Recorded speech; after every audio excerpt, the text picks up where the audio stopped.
జ్వరానికో 10 పరీక్షలు, దగ్గుకో 60 పరీక్షలు. ఇట్లా సాగిపోతుంది ప్రస్తుతం వైద్యశాలల ప్రక్రియ. ఇది ఎంతవరకు రైట్?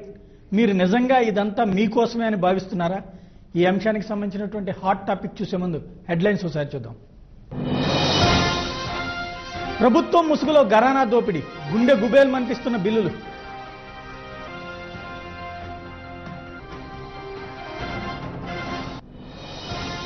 మహాబలిపురం వద్ద తీరం దాటనున్న నీలం, తుఫానుతో పెరుగుతున్న సముద్ర మట్టం.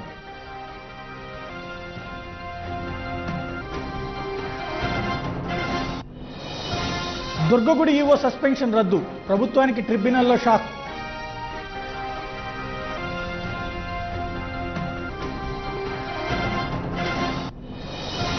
రిలయన్స్ ను టార్గెట్ చేసిన కేజ్రీవాల్, దేశాన్ని శాసిస్తున్నారని ఆరోపణ.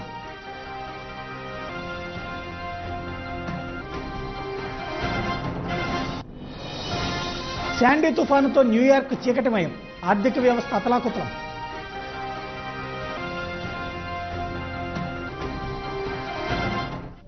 రోగి ఒంటి మీద చెయ్యి వేయనవసరం లేదు, ఆపరేషన్ అసలే చేయనవసరం లేదు, కనీసం ఇంజెక్షన్ కూడా ఇవ్వాల్సిన పని లేదు.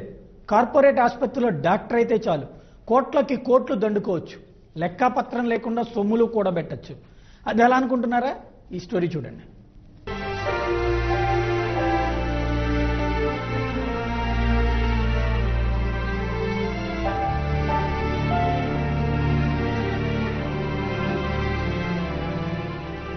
వైద్యో నారాయణో హరి అన్నారు పెద్దలు. అంటే వైద్యుడు దేవుడితో సమానమనే అర్థం.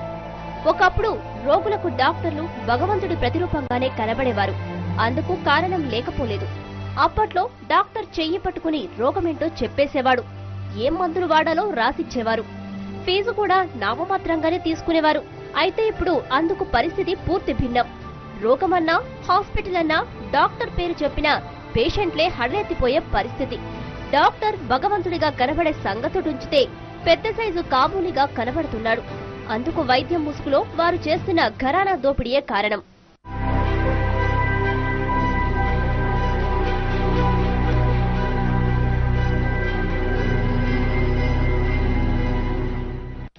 రోగం వచ్చిందంటే పేషెంట్ల కంటే ముందు వారి కుటుంబ సభ్యులకు గుండెల్లో రైలు పరిగెట్టే పరిస్థితి. వచ్చిన రోగం తగ్గేందుకు ఎంత ఖర్చవుతుందోనన్న భయమే అందుకు కారణం. జ్వరం వచ్చిందని హాస్పిటల్ కి వెళ్లినా కనీసం నాడీ పరీక్ష కూడా చేయడం మానేశారు నేటి డాక్టర్లు. వందల్లో కన్సల్టెన్సీ బాలుడికి తోడు టెస్టుల పేరుతో చెప్పి కొత్త దందా మొదలు పెట్టేస్తున్నారు. డయాగ్నోస్టిక్ కేంద్రాలతో సంబంధాలు పెట్టుకోవడం, పరీక్షల్లో పర్సెంటేజీలు గుంజడం బాగా అలవాటు చేసుకున్నారు. రాష్ట్ర వ్యాప్తంగా ఈ టెస్టుల పేరుతో డాక్టర్లు సంపాదిస్తున్న మొత్తం 1200 కోట్ల పైమాటే అంటే కళ్ళు బయలు కమ్మక మానవు. అయినా ఇది నిజం. అయితే ఇంతకుముందు ప్రైవేట్ లో తిరిగాను. అయితే వాళ్ళు ఖర్చు దాదాపు నాకు 1.5 lakh వరకు చూపెట్టారు. అంతనే భరించలేకపోతే ఇక్కడ వచ్చాను. అంటే పర్లేదు, ఇక్కడైతే అంటే మన బడ్జెట్ లో ఉన్నట్టు ఉంది. జస్ట్ టెస్ట్ కి కొద్దిగా ఒక 500-600 అయినాయి. ఇప్పుడు మెడిసిన్స్ మాత్రం మనం బయటికి వెళ్ళి తెచ్చుకోమంటున్నాం. ఏ టెస్ట్ రాసినా రోగి స్తోమతను బట్టి డాక్టర్ కు కనీసం ఫీజులో 50% వాటా ఉంటుందన్నది బహిరంగ రహస్యం. రక్త పరీక్ష చేయిస్తే మినిమం 30%, స్కానింగ్ రాస్తే 40 నుంచి 60% వాటాలు గుంజుతున్నారు. ఈ రూపేణా కన్సల్టెన్సీ ఫీజుకు 2 పైగా డాక్టర్ల జేబులో చేరుతోంది. మందులపై వచ్చే కమిషన్ వీటికి అదనం. పెద్దలు వచ్చి వచ్చి ఇట్లా ఆటిపూడి వేసుకొని వచ్చి వాళ్ళకు మంచి పోయి పెడుతురు వస్తురు. రాత్రి మాత్రం ఒక్క డాక్టర్ లేడు. రాత్రి నుంచి ఇప్పటికి వరకు 10-15 మంది పిల్లలు, మంచి చేతికొచ్చిన పిల్లలు పోతున్నారు. ఇక డాక్టర్ల దోపిడీ ఆ రేంజ్ లో ఉంటే వారిని మెయింటైన్ చేస్తున్న కార్పొరేట్ ఆసుపత్రుల పరిస్థితి అయితే ఇక సరే. 10,000 ఎస్టిమేషన్ వేసుకుని హాస్పిటల్ గడప తొక్కితే 25,000 చమురు వదలడం ఖాయం. వీరికి ఆరోగ్యశ్రీ రూపంలో మరో కల్పవృక్షం దొరికింది. ఈ కార్పొరేట్ హాస్పిటళ్ల సంపాదనకు నియంత్రణ కూడా లేదు. పైగా టెస్ట్ల ద్వారా వచ్చే మొత్తాన్ని కూడా వారే క్యాష్ చేసేసుకుంటున్నారు. చిన్నపాటి జ్వరానికి కూడా జనం ఆస్తులు అమ్ముకోవాల్సి వచ్చే పరిస్థితి ఉన్నా ప్రభుత్వానికి పట్టదు. ఎందుకంటే ఈ దందాలో ప్రభుత్వ నిర్వాకం పాలే ఎక్కువ కాబట్టి.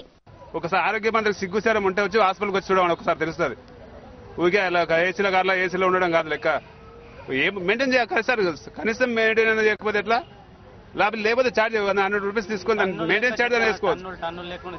మెయింటైన్ ఛార్జ్ 100 రూపీస్ తీసుకొని దాన్ని ప్రైవేట్ వాళ్ళకి ఇస్తానంటే దాని క్లీనింగ్ నీట్గా అవుతుంది. రాష్ట్రంలో పెద్ద పెద్ద హాస్పిటల్స్ నుంచి ప్రైమరీ హెల్త్ కేర్ సెంటర్ల వరకు 36,000 వరకు సర్కారీ దవాఖానాలు ఉన్నాయి. అయితే ఒక్క ఆసుపత్రిలోనూ సౌకర్యాలు సరిగ్గా ఉండవు. ఎక్కడో ఒక చోట డాక్టర్లు, నర్సులు ఉన్నా వారు కూడా కార్పొరేట్ ఏజెంట్లుగానే పనిచేస్తున్నారు. దీంతో ఏ రోగం వచ్చినా స్తోమత ఉన్నా లేకున్నా ప్రైవేట్ ఆసుపత్రి గడప తొక్కాల్సిందే.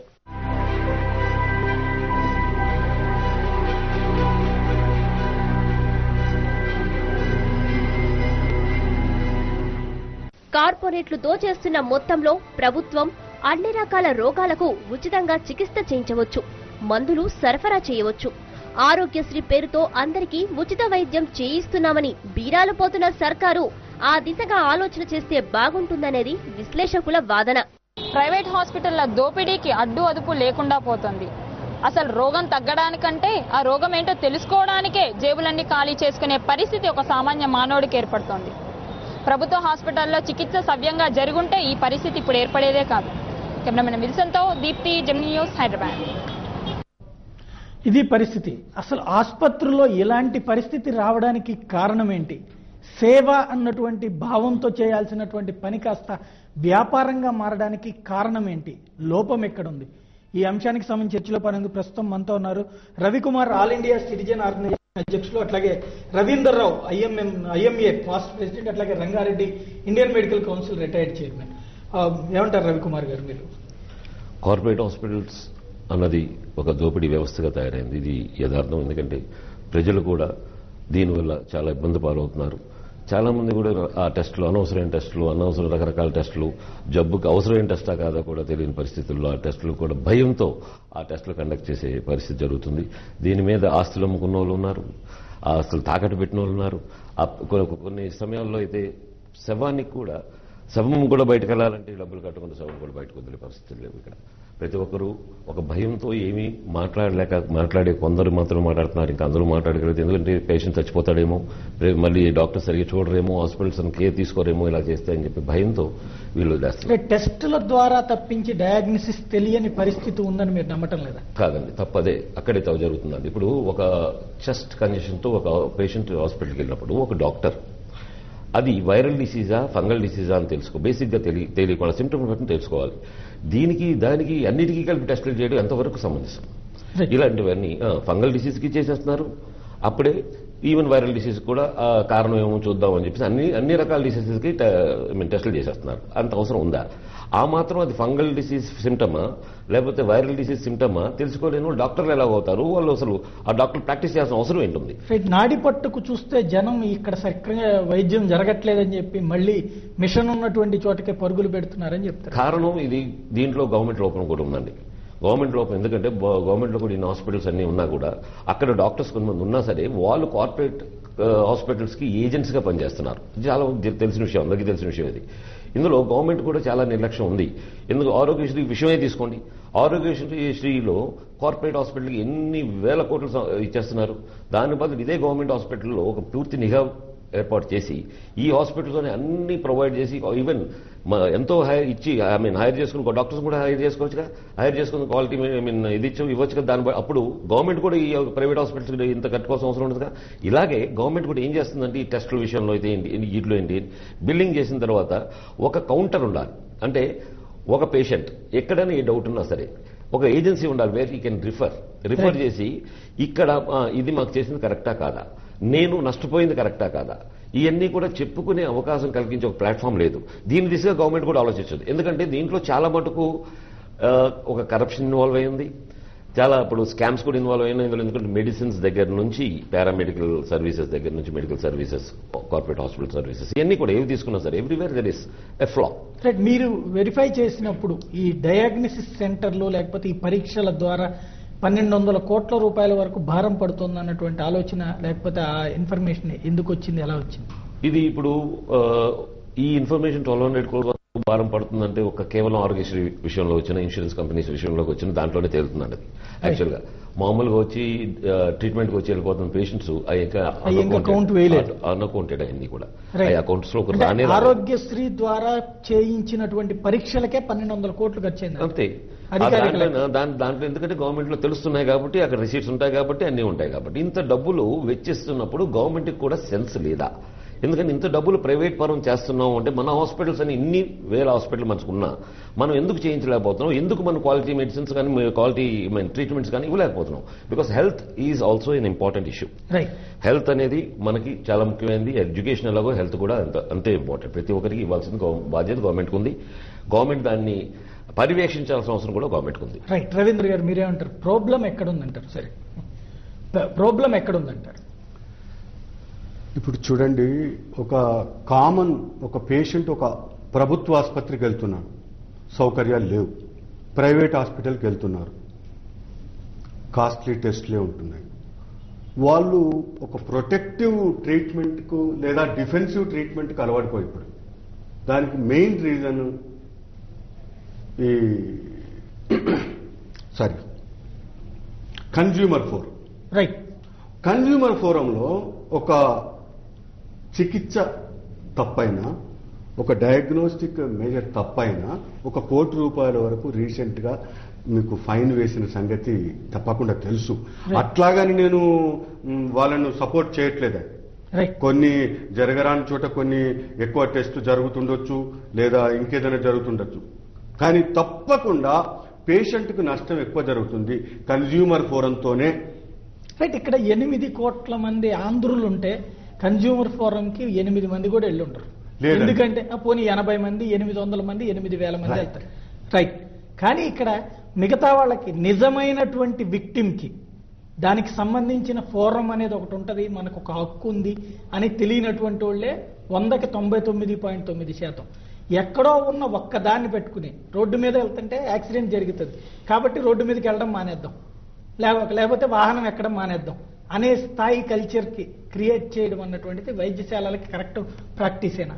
మీరు చెప్పిన దాంట్లో ఒకంత సత్యం తప్పకుండా ఉంది. ఒకంతే ఉందంటారు? ఒకంత అంటే సత్యం తప్పకుండా ఉంది, అందులో సందేహం లేదు. ప్రతి ఇంట్లో ఇవాళ హాస్పిటల్కి వెళ్ళాలంటే భయపడాల్సి, వణికిపోతున్నారు.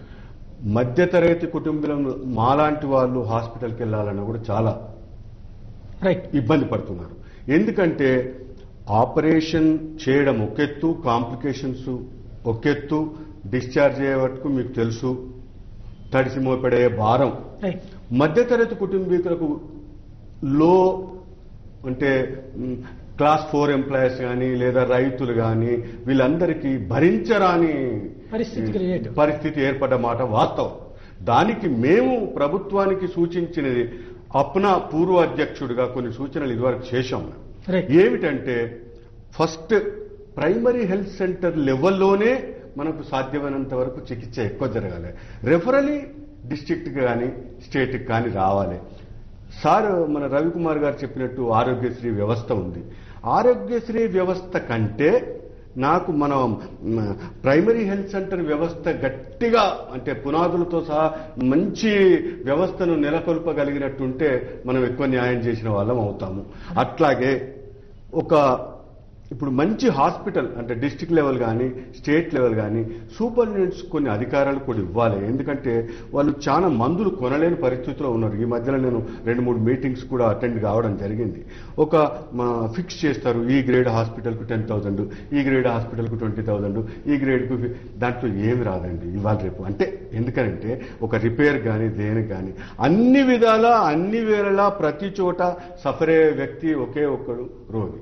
రైట్. అంటే ఇక్కడ ఆరోగ్యశ్రీలో వచ్చేటువంటి పేషెంట్ కి సంబంధించినంత వరకు గవర్నమెంట్ డబ్బులు కడుతుంది, లేకపోతే ఆ పరీక్షలకు సంబంధించి మన సొమ్మె అయినా పరోక్షంగా జేబులో నుంచి లాగుతున్నారు కానీ ప్రత్యక్షంగా లేదు. కానీ నిత్యం దాదాపుగా 55% మధ్యతరగతి వర్గం ఆసుపత్రులకు వెళ్తున్నారు. అది nursing home or corporate hospital. Nursing home first స్టేజ్లో వెళ్తున్నారు, ఆ తర్వాత కొంచెం పెద్ద ఆసుపత్రులకు వెళ్తున్నారు, ఆ తర్వాత కార్పొరేట్ ఆసుపత్రుల దగ్గరికి. ఈ 3 స్థాయిల్లో కూడా ఇక్కడైతే ఒక ఎక్స్రే తీస్తారు, అక్కడైతే 2 రకాల పరీక్షలు చేస్తారు, కార్పొరేట్కి వెళ్తే 60 పరీక్షలు ప్రశాంతంగా చేపిస్తారు. ఇంత దోచుకోవాల్సినటువంటి అవసరం నిజంగా ఉందంటారు? అన్ని పరీక్షలు చేయించాల్సిన అవసరం నిజంగా ఉందంటారు? ఇప్పుడు మీరు చెప్పింది అక్షర సత్యం, అందులో సందేహం లేదు. పూర్వకాలంలో మీరు అన్నట్టు వైద్యో నారాయణ హరి లేకుంటే వైద్యునికి రోగికి మధ్యలో సత్సంబంధాలు, నమ్మకం, ఒక దేవుళ్లాగా చూసే వ్యవస్థ. అప్పుడు ఇన్వెస్టిగేషన్ వ్యాపారిలా చూస్తున్నా. 75% మనకు అప్పుడు ఇన్వెస్టిగేషన్స్ కూడా లేవు. రోగి కేవలం నాడీ పరీక్షించి లేదా స్టెథోస్కోప్ తో పరీక్షించి ఫిజికల్ సైన్స్ అండ్ సిమ్టమ్స్ ద్వారానే అప్పుడు పరీక్ష చేసి ఆ నమ్మకం అనేది ఇద్దరి మధ్యలో ఉన్నది కాబట్టి వాళ్ళు వైద్యం చేయించుకునే వాళ్ళు వేరు. ఇవాళ లిటిగేషన్స్ కూడా నమ్మకం కన్నా సార్ నన్ను దయచేసి చెప్పండి, ఎందుకంటే మీకు చేతులెత్తి నమస్కారం చేస్తున్నాను. చెప్పండి. ఇప్పుడు మనకు ఆ వ్యవస్థలో రోగికి పేషెంట్కు మధ్యలో వివిధ కారణాల వల్ల ఆ నమ్మకం పోయింది. రైట్. వ్యాపారం వలన, పనుల వలన చాలా కారణాలు ఉన్నాయండి. అంటే ఎక్కడో జరిగిన పొరపాటు వల్ల కావచ్చు, కావలసి చేసిన పొరపాటు వల్ల కావచ్చు, మరి నిత్యం మేల్కొల్పుతున్న దినపత్రికలు కావచ్చు, ఇవాళ మన టీవీ ఛానల్సే కావచ్చు, వాళ్ళతో ప్రజలకు విజ్ఞానం ఎక్కువ వస్తుంది. నిజమే, తెలుస్తుంది, మంచి పద్ధతే. ఎక్కడైనా తప్పు జరిగితే తెలవాలి అని ఈ విధంగా జరగాలి. కానీ వాస్తవానికి వస్తే, అంటే నేను ఇది ఎవరి మీద ద్వేషం కాదు, ఐఆమ్ ఫర్ పబ్లిక్. ఇవాళకి కనీసము 35 సంవత్సరాల నుంచి వైద్య వృత్తిలో ఉన్నాము. పూర్వం ఉన్న నమ్మకం రోగికి వైద్యుడి మీద ఇవాళ లేదు. కారణాలు మీరు చెప్పారు. రెండవది ఏంటంటే, మనం వైద్యం చేయాలంటే ఆధునిక పరికరాలు వచ్చినాయి. ఒకవేళ మీరు ఏదైనా టెస్ట్ చేయకుంటే రేపు ఇంకో డాక్టర్ దగ్గరికి పోయిన తర్వాత టెస్ట్ చేసి, చాలా మంది ఇప్పుడు ఒక చిన్న మీకు ఉదాహరణ చెప్తామండి. సిటీ స్కాన్ చేస్తే క్యాల్సిఫికేషన్స్ చిన్నవి వస్తూ ఉంటాయి. అప్పుడప్పుడు పేషెంట్లకు ఈ ఫిట్స్ అవి రావడం జరుగుతుంది. వేరే డాక్టర్ దగ్గరికి పోయింది, సిటీ స్కాన్ తీయడం, తర్వాత వచ్చిన తర్వాత మరి ఇక్కడ ఇది ఉన్నది, బహుశా మీరు ఎందుకు చేయించుకోలేదు అని అడుగుతారు. అవి అవాయిడ్ చేస్తాను కూడా చేస్తుంటారు. వైద్యుల పోటీలో భాగంగా చైతన్యం కల్పిస్తున్నారు. ఆ చైతన్యం కూడా జేబులు ఖాళీ చేసుకోవడానికి ఒక మార్గం, అవకాశం అవుతుంది. బట్ దేనికైనా కూడా మీరు అన్నట్టు చివరికి రోగి పరిస్థితి అస్తవ్యస్తము, రైట్, అందులో సందేహం లేదు. మీరేమంటారు? సేవాభావం అన్నటువంటిది ఒకప్పుడు వైద్యుడు ప్రారంభించేటప్పుడు విద్యతో ఉండేది. అక్కడ ఉన్నటువంటి పేషెంట్ని చూసేటప్పుడు ఇతనికి నేను సేవ చేస్తున్నానని ఫీల్ అయ్యేవాడు. ఇప్పుడు ఇతని జేబులు ఎంత నిండుగా ఉన్నాయని ఫీల్ అవుతున్నారు. అది రైటే అనుకుంటున్నారు. ఇప్పుడు మీరు చెప్పింది కరెక్టేనండి, 100% ఇంతకుముందు సేవాభావం ఉండేది. ఈరోజు సేవాభావం తప్పకుండా మెడికల్ సైడే, వైద్య రంగంలో కాకుండా అన్ని రంగాల్లో తగ్గిపోయింది. మీకు తెలిసింది, వ్యాపార రంగం పై నుంచి కిందకి తగ్గిపోయింది. ఒట్టి వ్యాపారం, నిజమైన వ్యాపారం అయితే పర్వాలేదు, ఇది కరప్షన్ తో కూడిన వ్యాపారం, దోచుకునే వ్యాపారాలు అయిపోయినాయి. సేవాభావం ఎందుకు తగ్గింది? ఆ రోజు ప్రభుత్వం ఉచితంగా నన్ను డాక్టర్ చేసింది. ఆ రీతిలో నాకు కూడా ఒక అటాచ్మెంట్ ఉంటుంది పేషెంట్కి. అయ్యో, ప్రభుత్వం నాకు ఉచితంగా వైద్యం చేసింది, ఈ స్థితిని కల్పించింది, నా పేషెంట్కి సరైన వైద్యం చేయాలనిపిస్తుంది.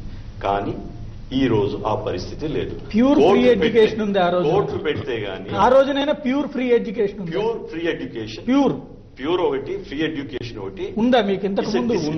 Disciplined education, quality education, complete education ఉంది. ఈ రోజు మీకు తెలుసు, క్వాలిటీ ఎడ్యుకేషన్, కంప్లీట్ ఎడ్యుకేషన్ తగ్గిపోయిన దానికి కారణాలు ప్రైవేటీకరణ number 1. Number 2, even government sector medical colleges లో కూడా చిత్తశుద్ధి తగ్గిపోయింది. బికాస్ కమర్షియలైజ్ అయిపోయింది. కమర్షియలైజ్ ఎందుకు అయిపోయింది? అటాసం పెరిగిపోయింది. Wanted things are more. So I have to reach that. ఆ వాటిని అందుకోవాలంటే నేను కూడా సంపాదించాలి. కానీ వైద్య రంగంలో ఏమైందంటే కాంపిటీషన్ పెరిగిపోయింది. సంపాదించడం న్యాయంగా అంత సులువు కాదు. అదే పేషెంట్ నుంచి రావాలి.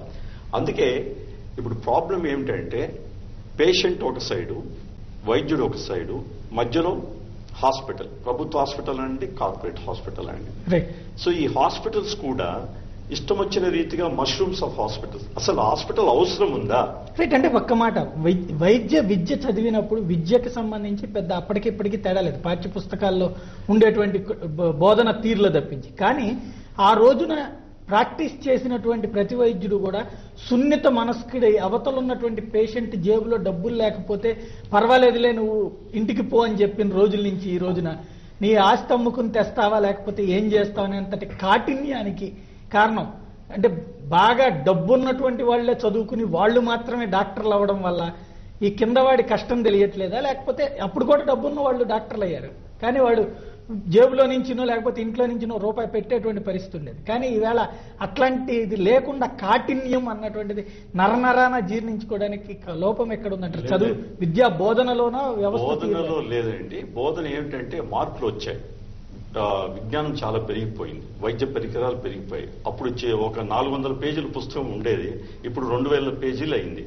అనేక రీతుల్లో శస్త్రచికిత్స జరగడానికి ఆస్కారం ఉంది. తర్వాత ఇన్వెస్టిగేషన్ మొడాలిటీస్ కూడా పెరిగిపోయాయి కాబట్టి ఎగ్జాక్ట్ గా డిసీజ్ ఏ పాయింట్ లో ఉన్నది కూడా తెలుసుకునే పరిస్థితి ఉంది. తర్వాత ఆపరేషన్ లేకుండా ఆధునిక పరిస్థితుల్లో ట్యూబుల ద్వారా సర్జరీ కూడా అది కాస్ట్ పెరిగిపోయింది.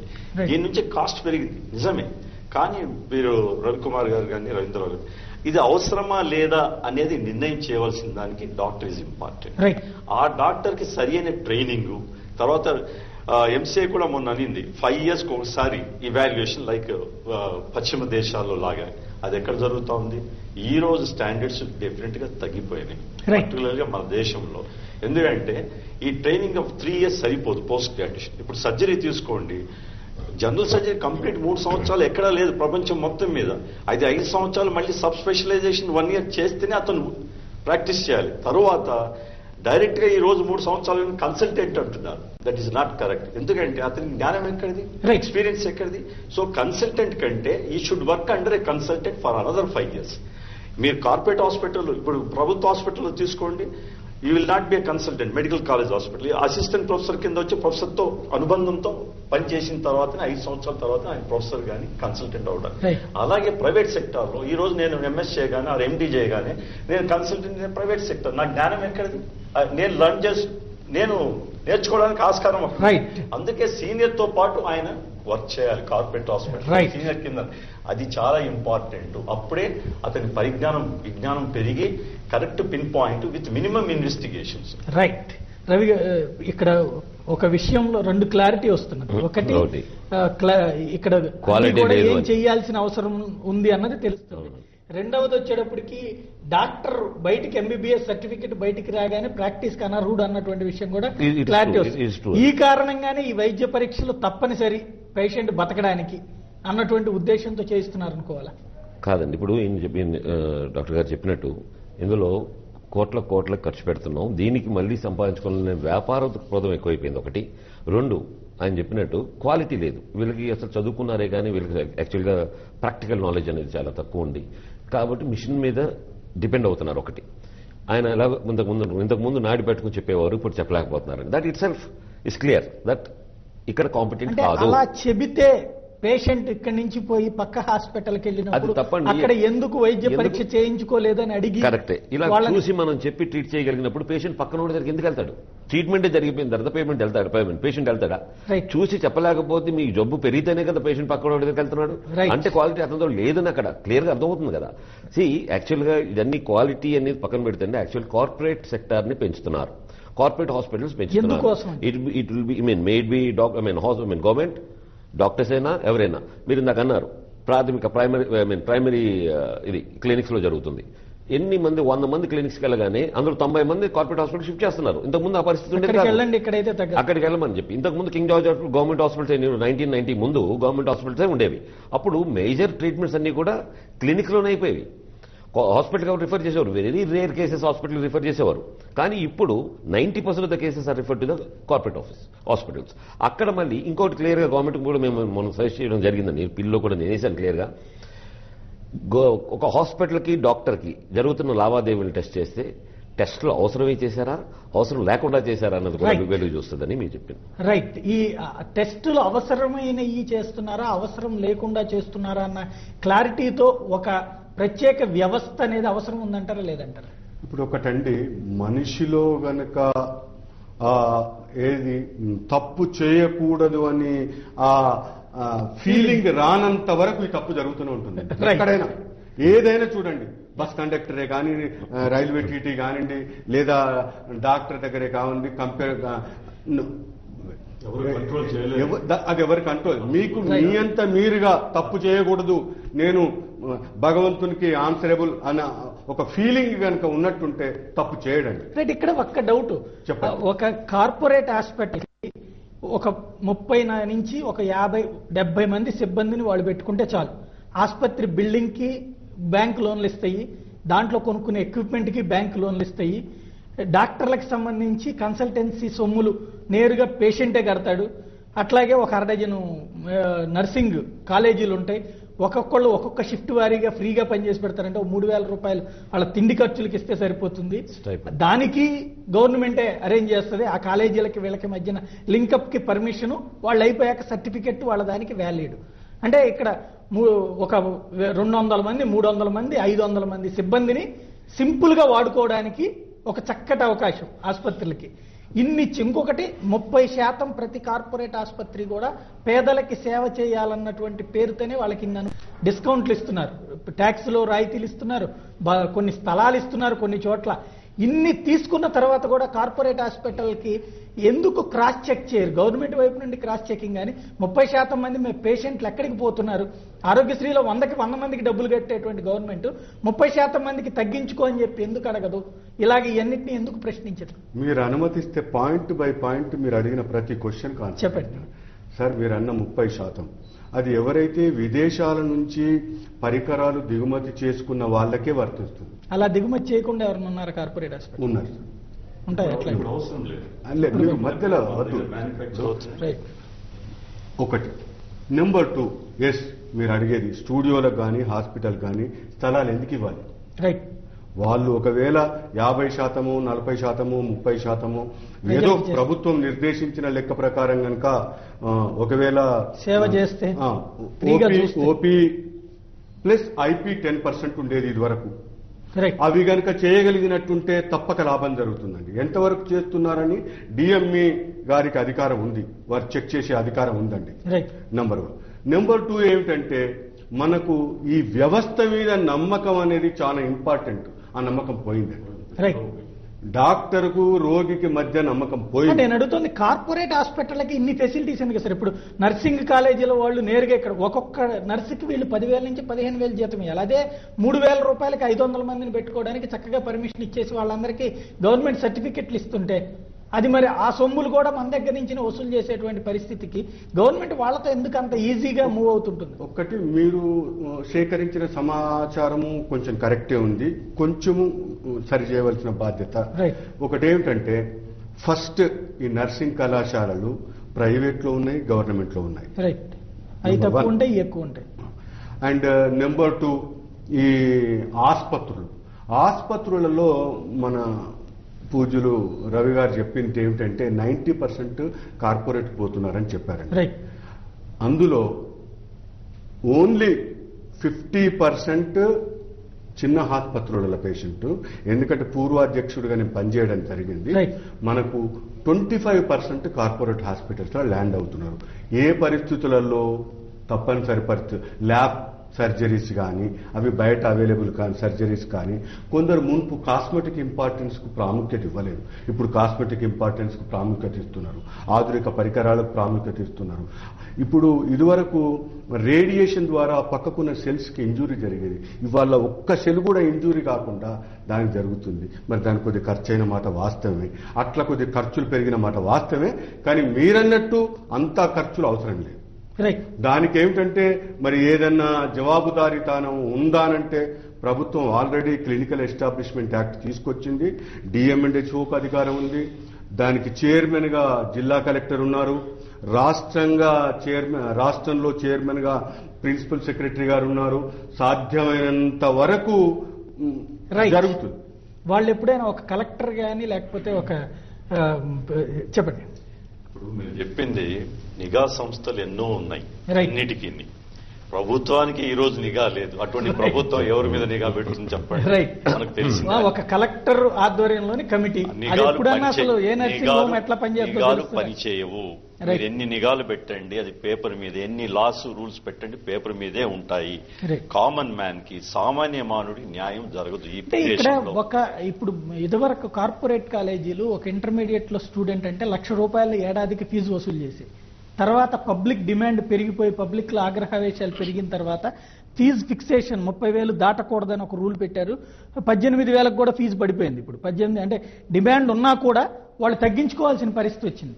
ఇక్కడకు వచ్చేటప్పటికి కార్పొరేట్ హాస్పిటల్కి అట్లాంటి ఒక రెగ్యులరైజేషన్ సిస్టమ్ ఇంతకు మించి ఫీజు కట్టకూడదు ఎగ్జాక్ట్లీ ప్రాపర్ ప్లానింగ్. ఈ హాస్పిటల్ మనకు అవసరమా, ఈ హాస్పిటల్లో ఈ స్పెషాలిటీస్ అవసరమా? ఇప్పుడు విదేశాలకు పోండి, ఈ పీడియాట్రిక్ హాస్పిటల్ కావాలని ఒక అప్లికేషన్ పెట్టుకుంటే అక్కడ ఉన్న పౌరులు ప్రభుత్వంకి అప్పీల్ చేసుకోవచ్చు. మాకు పీడియాట్రిక్ హాస్పిటల్స్ ఇక్కడ 2 ఆల్రెడీ ఉన్నాయి, మాకు కావాల్సిన గైనకాలజీ హాస్పిటల్ అంటే గైనకాలజీ హాస్పిటలే ప్రభుత్వం అలౌ చేస్తుంది, పర్మిషన్ ఇస్తుంది. ఇక్కడ అటువంటి ఏమీ లేదు.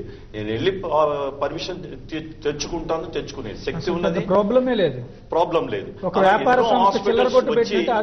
వచ్చినప్పుడు కాంపిటీషన్ పెరిగినప్పుడు అది డెఫినెట్లీ డబ్బుతో కూడింది, కాంపిటీషన్ తో కూడింది కాబట్టి వ్యాపారమే అయిపోతుంది. అంటే అట్లా ఎట్లా ఇస్తారు? నేను అనేది ఇక్కడ గవర్నమెంట్ హాస్పిటల్ ఇంతమంది జనాభా ఉన్న ఏరియాల్లో ఇలాంటివి ఉండాలా? ప్రభుత్వము పథకాలు సరిగా లేవు, కరెక్ట్ గా ప్లానింగ్ లేదు, ఉంటే ఇవన్నీ జరగవు. ఇప్పుడు మీరే అన్నారు కాలేజీలో ఇంత ఫీజుతో స్టార్ట్ చేసినప్పుడు తెలీదా ఎంత ఎక్స్పెండిచరు, ఈ కాలేజ్ అవసరమా, ఎన్ని కాలేజీలు, ఎంత క్యాండిడేట్కి ఎంత అవుతుంది, ఈ డబ్బులు ప్రైవేట్ సెక్టార్లో స్టూడెంట్ భరించాలా, ప్రభుత్వం భరించాలా, వీడు ఎక్కడి నుంచి తెస్తాడని ప్లానింగ్ ఉంటుంది.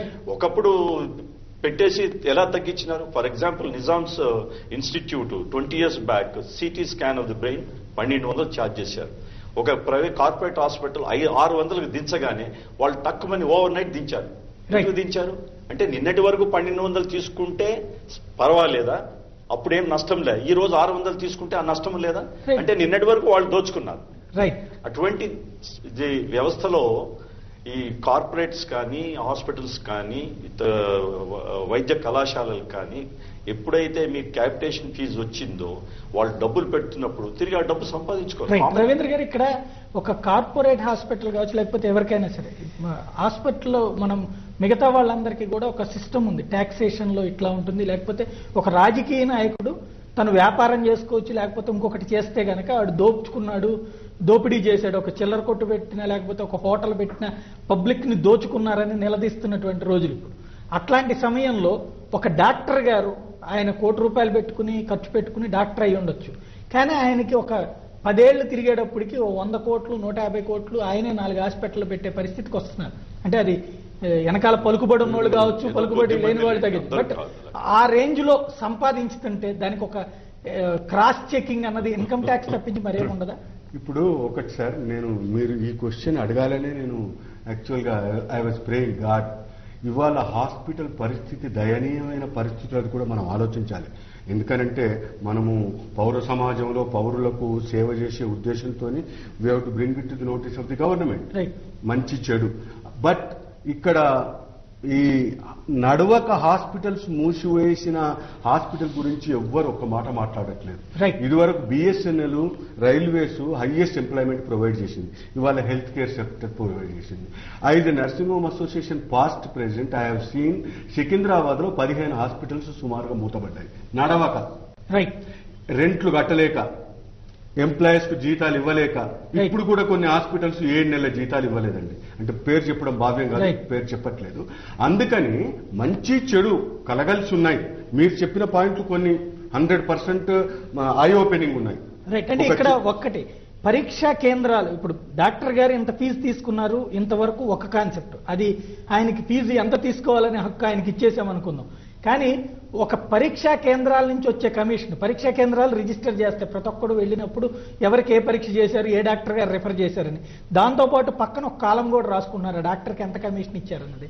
అది నేరం కాదా? దానికి ఏమి ఒక పారామీటర్ ఏమి ఉండదా? నిస్సందేహంగా నేరమేనండి, అందులో సందేహం ఏం లేదు సార్. మీ మాట 100% కరెక్ట్. మరి అది ఎట్లా బ్లాక్ మనీ అన్నటువంటిది ఎందుకు పట్టించుకోరు? అందుకే చెప్తున్నాను. ఇప్పుడు ఫస్ట్ మనకు కావాల్సింది ఏమిటంటే ఒక చట్టబద్ధంగా, ఒక న్యాయబద్ధంగా ప్రజలకు ఆన్సరబుల్ గా ఉండే వ్యవస్థ తీసుకురావాలి.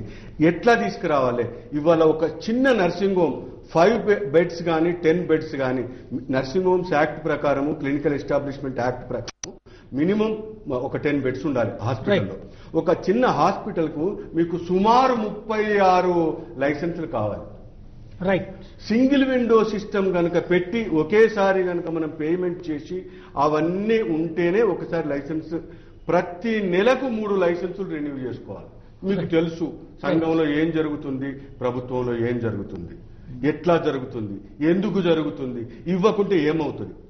సో ఇవన్నీ అంటే ప్రజల దృష్టికి తీసుకురావాల్సిన అవసరం కూడా ఉంది. ఇది నేను న్యాయసమ్మతం అని కూడా చెప్పట్లేదు.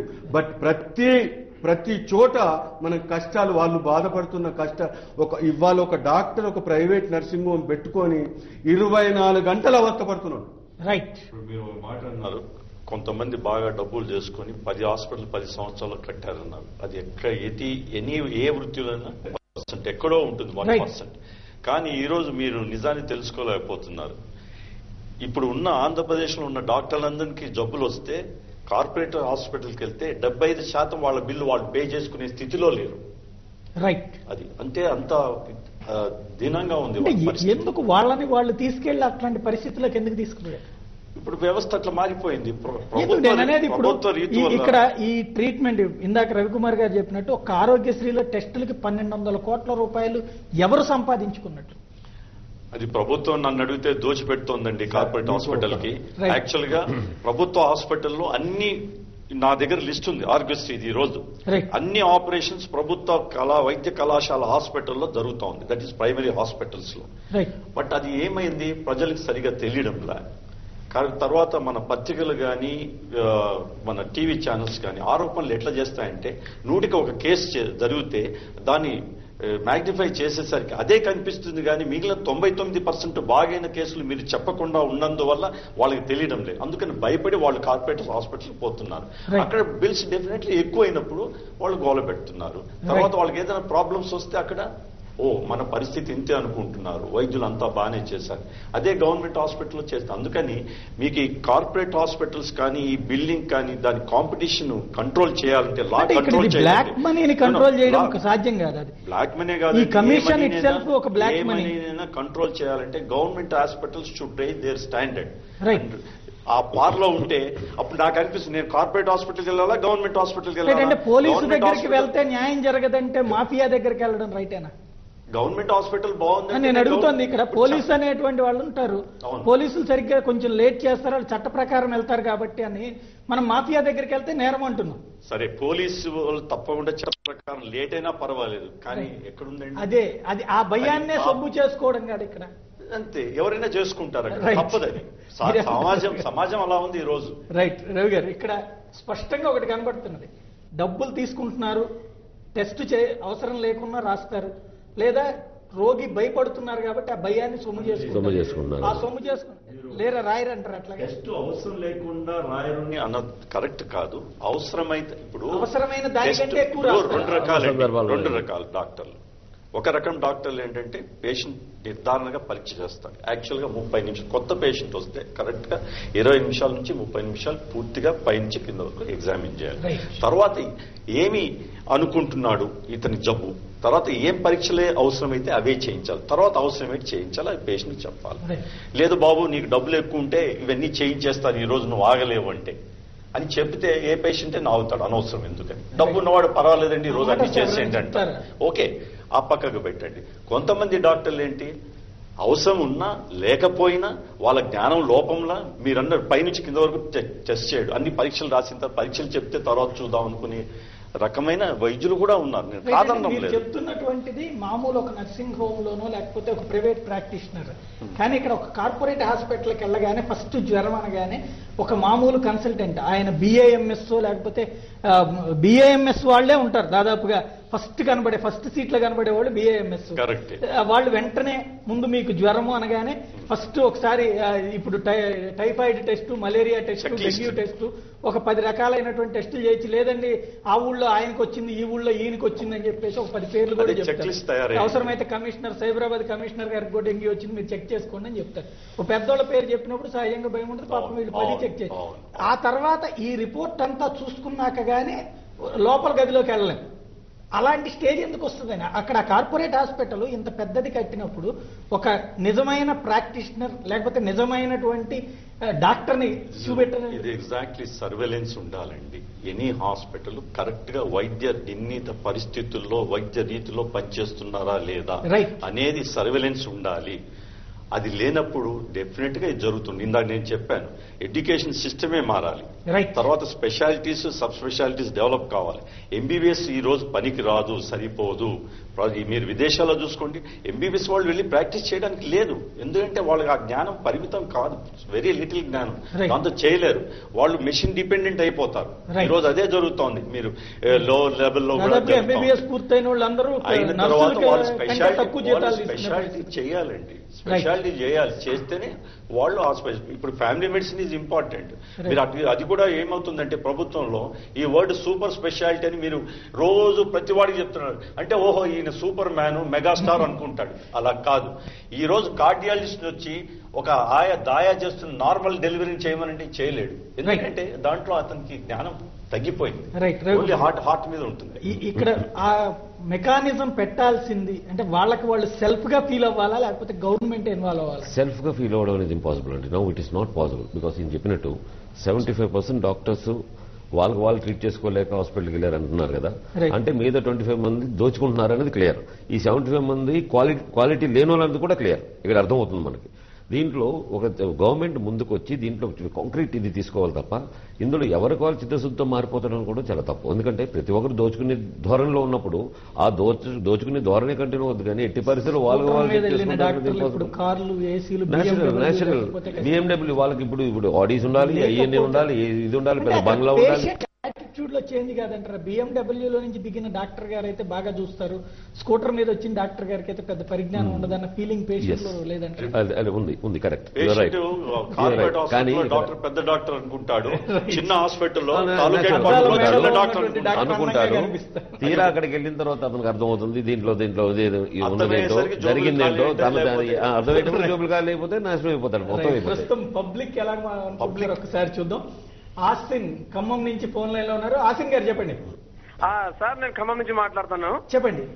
మీ అందరికీ కాంగ్రెస్ అండి. మీరు మంచి టాపిక్ మీద ఇలా ఒక టాపిక్ మొదలు పెట్టారు. Actually really hands of you. And actually ఏంటంటే ఇవాళ రేపు జరిగే మెడికల్ గురించి సార్ అక్కడ ఉన్న ప్రతి మెంబర్స్ నేను ఒక రిక్వెస్ట్ ఏంటంటే ప్రతి మెడికల్ ఫీల్డ్ ఇవాళ రేపు ఎడ్యుకేషన్ ఒకటి, మెడికల్ ఫీల్డ్ ఒకటి చాలా కమర్షియల్ అయిపోయిందండి. మిడిల్ క్లాస్ ఒకటి, లోయర్ క్లాస్ వాళ్ళు చాలా ఇబ్బంది పెడుతున్నారు. మనం అందమైన బిల్డింగ్ లో ఉన్న డాక్టర్ కోసం చూడటం వల్ల ఇట్లా వచ్చిందని అనుకోవద్దా సార్? అదే ఇప్పుడు డాక్టర్ గారు కూడా చెప్పారు. ఎందుకంటే కోట్లు పెట్టి చదివి కోట్లు సంపాదించాలనుకుంటున్నారు సార్. కానీ ఈ మధ్యలో మిడిల్ క్లాస్ జనాలు చాలా నలిగిపోతున్నారు. నేను నా పర్సనల్ ఎక్స్పీరియన్స్ ఒక హాస్పిటల్ వెళ్ళాను. నేను చిన్న స్క్రీన్ ప్రాబ్లం అయితే ఒక సెకండ్ లో నాకు డాక్టర్ గారు 200 రూపాయలు తీసుకొని చూసేశారు. ఆ తర్వాత నేను బయట కూడా రాలే, మెడికల్ ఇష్యూ రావడం నా చేతిలోకి చిట్టి గుంజుకున్నారు.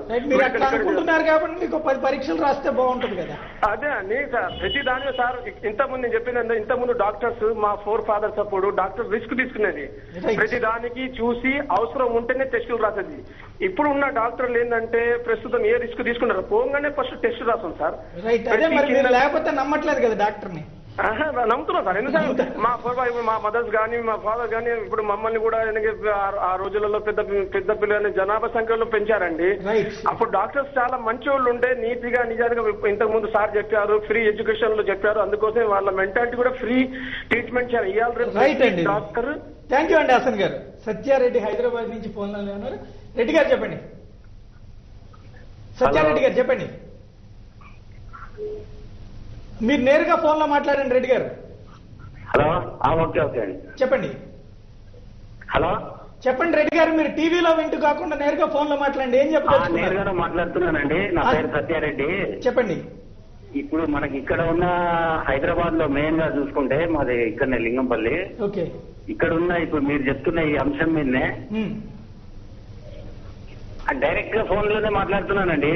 రైట్. మీరు టీవీలో వింటూ మాట్లాడుతున్నారు. చెప్పండి. ఇక్కడ ఉన్న ఈ మామూలుగా ఉండే హాస్పిటల్స్ లలో ఉండేవి కాకుండా ఇక్కడ ఇవేవి డయాగ్నోస్టిక్ సెంటర్స్ ఉన్నాయండి. విజయ అని, కోనార్క్ అని, DDR అని. ఓకే. వీళ్ళంతా మామూలుగా కాకుండా ఇప్పుడు ఒక డాక్టర్ దగ్గరికి వెళ్తే కోనార్క్ లో తక్కువ రేటు ఉందని, లేదంటే మనం బయట ఎక్కడన్నా తక్కువ రేటు ఉందని మనం చేయించుకుంటే డాక్టర్లు యాక్సెప్ట్ చేయట్లేదండి. అది అక్కడనే చేయించుకోవాలా, వాళ్ళ కమిషన్ ఉంటుంది. ఎక్కడైనా అట్లే ఉంది. మనం ప్రత్యక్షంగా ఈ కార్పొరేట్ డయాగ్నోస్టిక్స్ వచ్చినప్పటి నుంచి ఎంత రేట్లు అంటే అసలు డాక్టర్ ఏమి పేషెంట్ కి లేకపోయినా కూడా మీరు అట్లాంటి డాక్టర్ దగ్గరికి ఎందుకు వెళ్లాల్సి ఉంది? వేరే డాక్టర్ దగ్గరికి ఎందుకు వెళ్ళరు? వేరే డాక్టర్కి ఎందుకు వెళ్ళారంటే మనం అట్లా కూడా వెళ్ళొచ్చండి. అట్లా ఏ డాక్టర్ అయినా చాలా మటుకు అట్లే ఉన్నాయండి. రైట్, అందరూ అదే విధంగా ఉన్నారంటారు. అందరు అదే విధంగా ఉన్నారు. దాంట్లో ఆ డాక్టర్లు అలాగే ఉన్నారు. మళ్ళీ ఈ డయాగ్నోస్టిక్ సెంటర్స్ ఉన్నాయి కదండి, విజయ, డిజిఆర్, కోనార్క్ అనేది ప్రత్యక్షంగా పేషెంట్లని దారుణంగా డబ్బులు చూస్తున్నారండి లేకుండా. రైట్ రైట్ అండి, థ్యాంక్ యూ అండి సత్యారెడ్డి గారు. విద్యాసాగర్ వరంగల్ నుంచి ఫోన్ లైన్ లో ఉన్నారు. విద్యాసాగర్ గారు చెప్పండి.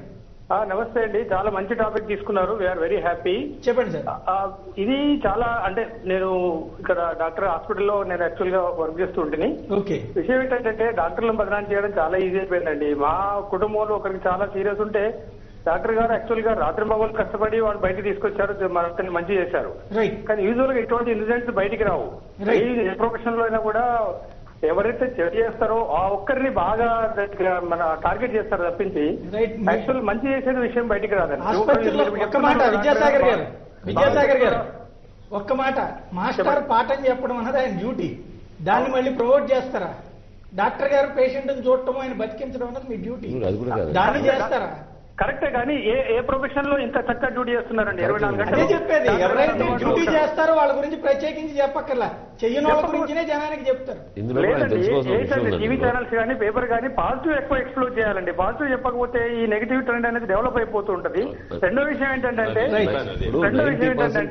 ఒక్క నిమిషం విద్యాసాగర్ గారు, ఒక్క నిమిషం రవి గారు మీతో. విద్యాసాగర్ గారు, ఇప్పుడు మీరు చెప్పింది కొంతమంది ఉన్నారు కాదని లేదు, కానీ 90% ఇప్పుడు దోపిడీకి చేస్తున్నారు. అది కూడా ఫ్యాక్టే. చాలా మంది మీరు చూడండి, ఎన్నో మంది బాధపడుతున్నారు, మీకు అర్థమవుతుంది ఒకసారి.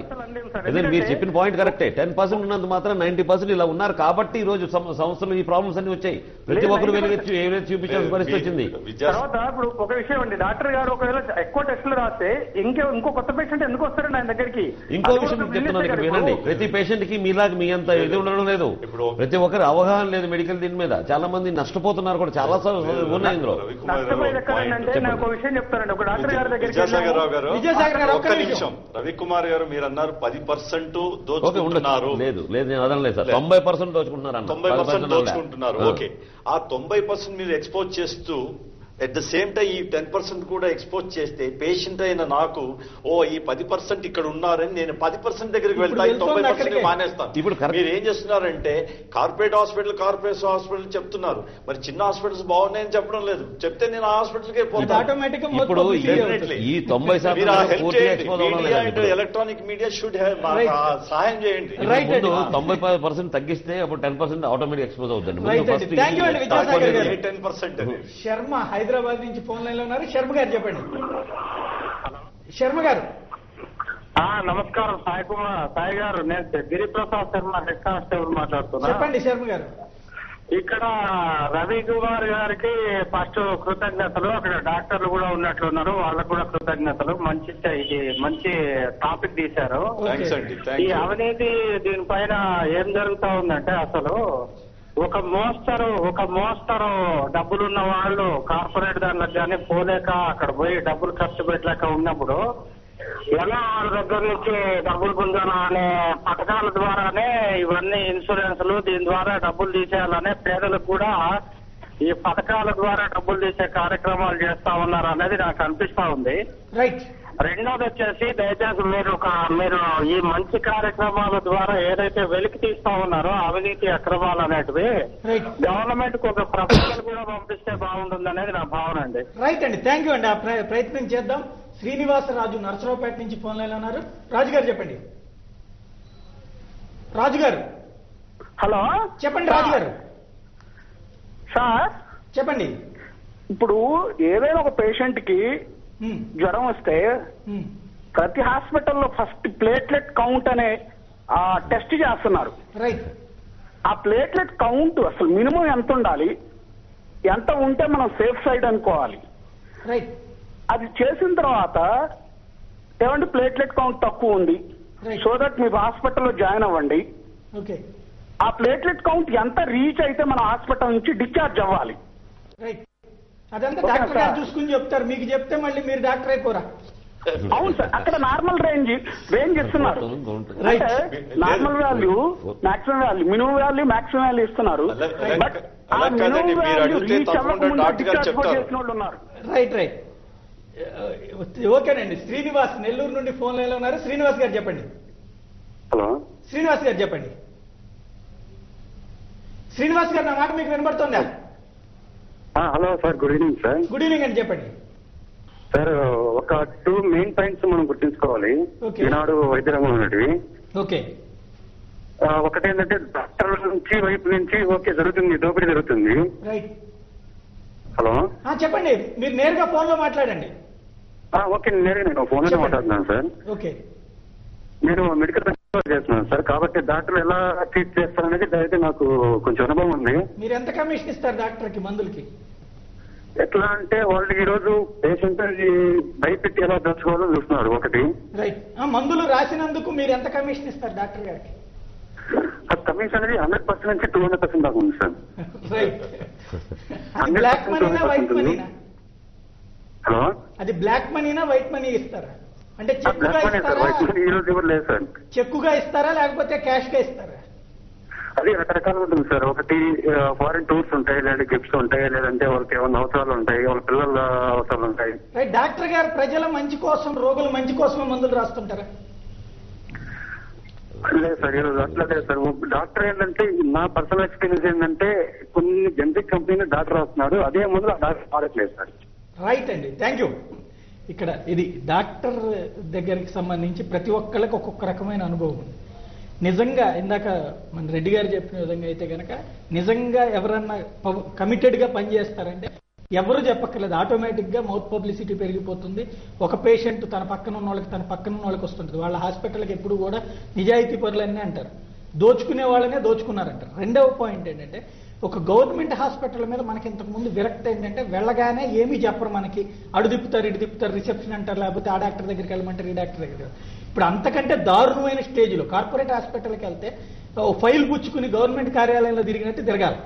రిసెప్షన్ దగ్గర రాయించుకోవాలి, ఇంకోళ్ళ దగ్గరికి వెళ్ళి కౌంటర్లో డబ్బులు కట్టాలి, ఇంకోళ్ళ దగ్గరికి వెళ్ళి ఒక గంట సేపు కూర్చోవాలి, ఆ తర్వాత ఆ లోపలికి పంపిస్తారో లేదో తెలియదు. ఇంత దారుణమైనటువంటి పరిస్థితి ఉన్నా కూడా పబ్లిక్ తప్పని పరిస్థితుల్లో అక్కడికే వెళ్లాల్సినటువంటి కారణం ఏంటంటారు?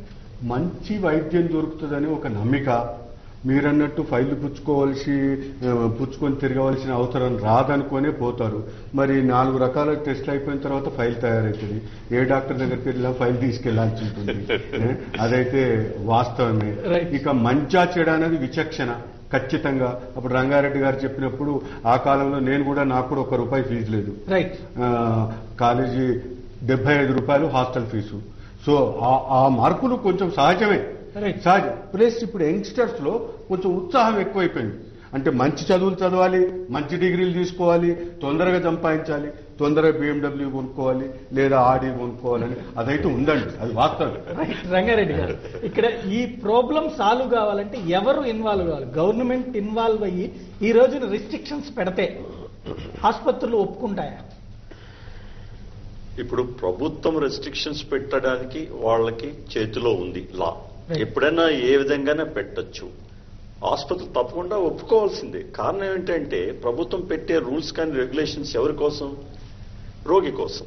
రోగి కోసం ఆసుపత్రులు. డెఫినెట్లీ రోగి కరెక్ట్ ట్రీట్మెంట్ ఇవ్వడానికి ఆసుపత్రుల మీద నిబంధనలు పెడితే తప్పకుండా పాటించాల్సి వస్తుంది. కానీ ఒక్కటి కారణం ఏంటంటే ఒట్టి నిబంధనలు పెట్టడంతో సరిపోదండి. ఈ ప్రాబ్లమ్స్ ఎందుకు వచ్చాయి, దానికి రూట్ కాజ్ ఏంటి, అక్కడ రెక్టిఫై చేస్తే ఈ ప్రాబ్లమ్స్ రావు. ప్రాబ్లమ్స్ రాకపోతే నిఘా సంబంధం హ్యాపీగా కూర్చోవచ్చు. ఇప్పుడు పెట్టినా కూడా సంబంధం మీరు రూట్ కాజ్ ట్రీట్మెంట్ చేయకుండా రోగికి మీరు అన్నారు అసలు జబ్బు ట్రీట్ చేయకుండా ఇన్వెస్టిగేషన్స్ పెడితే డబ్బులు ఖర్చు అవుతాయి, కానీ రోగి లక్షణాలు మాత్రం అలాగే ఉంటాయి. తర్వాత డయాగ్నోస్టిక్ లో మీరే అన్నారు ఎంత ఫ్రాడ్ జరుగుతోంది, కట్ బ్యాక్స్ ఉన్నాయి. అలాగే ఈ ప్రభుత్వ నిఘా సంబంధాల్లో ఎంత కట్ బ్యాక్ ఉంటుంది, ఎంత కరప్షన్ ఉంటుంది జగమెరిగిన సత్యం, చెప్పనవసరం లేదు. కాబట్టి అది సాల్వ్ కాదు అనిపిస్తుంది నాకు. Only root cause, important cause అని వెతకాలి. అంతవరకు నిబంధన సగలు అవసరమే. ఇప్పుడు మీరు మనిషి ఒక విషయం చెప్తానండి, ఇప్పుడున్న చట్టాలు ఎంత పకడ్బందీగా ఉన్నాయంటే నేను ఆ యాక్ట్ను 2007 క్లినికల్ ఎస్టాబ్లిష్మెంట్ యాక్ట్ను ఒక 10 సార్లు చదివానండి. అవన్నీ అన్ని అంటే 100% రోగికి మేలు చేసే విధంగానే ఉన్నాయి. కాకపోతే ఎంతవరకు ఇంప్లిమెంట్ అవుతున్నాయి? లేటెస్ట్ MBBS చదివిన డాక్టర్ లాగానే కానిస్టేబుల్కి ఎస్ఐలకి కూడా చట్టం సరిగ్గా తెలియదు. దీంట్లో పురోగతి సాధించాలంటే సార్ అది ఒక గవర్నమెంట్ ఈ హాస్పిటల్స్ కాదు, చిత్తశుద్ధి రావడం అనేది ఇంపాసిబుల్.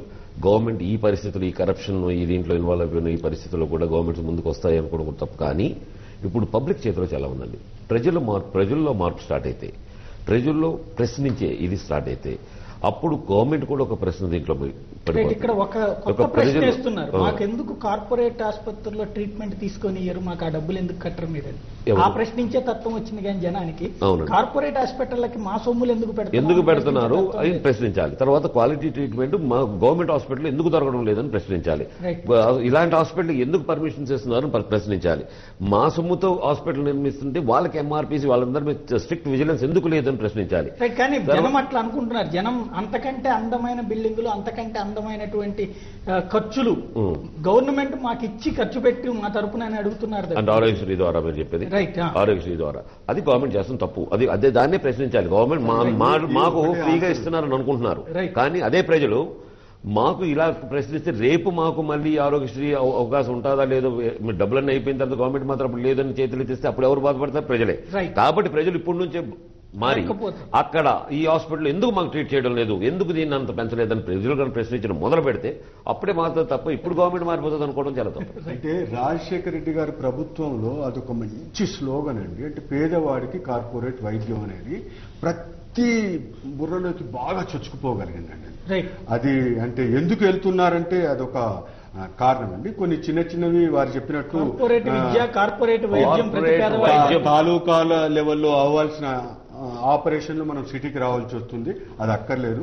అపెండిసెక్టమీ కానీ అవన్నీ తాలూకా లెవెల్లో చేసుకోవచ్చు. ఈ విషయాలు కొన్ని సరిదిద్దుకుంటే అన్ని సరిపోతాయి.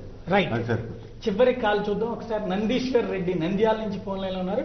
రెడ్డి గారు చెప్పండి. చెప్పండి రెడ్డి గారు. హలో సార్ చెప్పండి. నందీశ్వర్ రెడ్డి గారు చెప్పండి.